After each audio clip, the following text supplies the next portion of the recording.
నాయన అందరికీ నమస్కారం. నిన్నటి రోజున అనంతపూర్ అర్బన్ ఎమ్మెల్యే గారు దగ్గుపాటి వెంకటప్రసాద్ నిన్న అవినీతి ఆరోపణ చేస్తూ డంప్యార్డ్ విషయంలో 9 కోట్ల అవినీతి జరిగిందని ఆరోపించడం జరిగింది. 11 కోట్లు బిల్లు చేసే విషయంలో 9 కోట్లు అవినీతి జరగడం అని చెప్పడంలో హాస్యాస్పదంగా ఉంది. అతను మాట్లాడడం అతని విజ్ఞతకే వదిలేస్తున్నాము. 11 కోట్లలో 9 కోట్లు అవినీతి జరిగిందనడం చాలా బాధాకరం. ఎందుకంటున్నానంటే 23 కోట్ల వరకులో గత ప్రభుత్వంలో కేవలం 5 కోట్లే శాంక్షన్ చేయడం జరిగింది. ఆయన ఎమ్మెల్యే అయిన తర్వాత 6 కోట్లు శాంక్షన్ చేయని మన కౌన్సిల్లోనే చెప్పడం జరిగింది. మేము కూడా 3 కౌన్సిల్ నుంచి అవినీతి ఆరోపణలు చేస్తున్నా మేము చెప్తూనే ఉన్నాం. అవినీతి ఆరోపణ చేయడం కాదు, మీరు అధికారంలో ఉన్నారు, కింద మీరే ఉన్నారు, పైన మీరే ఉన్నారు.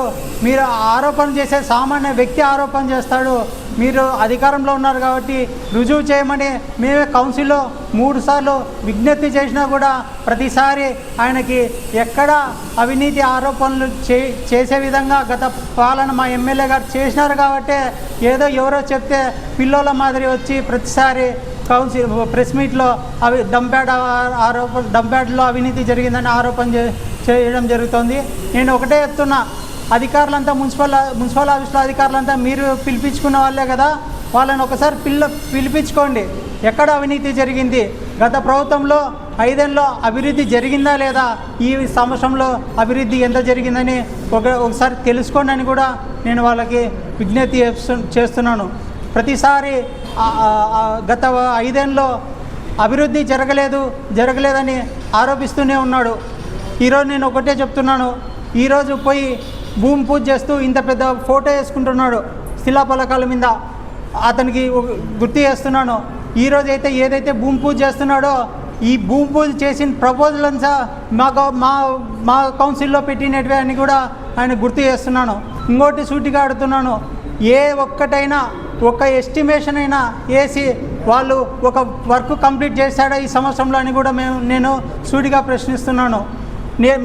మీ పాలన మీద, మీ సంవత్సరం పాలన మీద మీకంత నమ్మకం ఉంటే గత ప్రభుత్వంలో వైఎస్ఆర్సీపీ పార్టీ నుంచి ఫ్యాన్ గుర్తు మీద గెలిచి 3 తీసుకున్నారు కదా, వాళ్ళని రాజీనామా చేసి మీ పాలన మీద నమ్మకం ఉంటే మళ్ళీ గెలిచమని నేను సూటిగా వాళ్ళని ప్రశ్నిస్తున్నాను.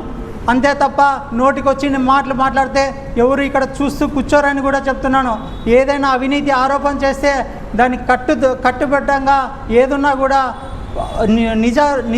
నిజాలు చూపిస్తూ మాట్లాడాలి, కానీ ఎవరో దారిపోయిన వాళ్ళు చెప్పినన్ని మాట్లాడుకుంటా మీకే నవ్వుల పాలవుతారని కూడా ఈ సందర్భంగా తెలియజేస్తున్నాను.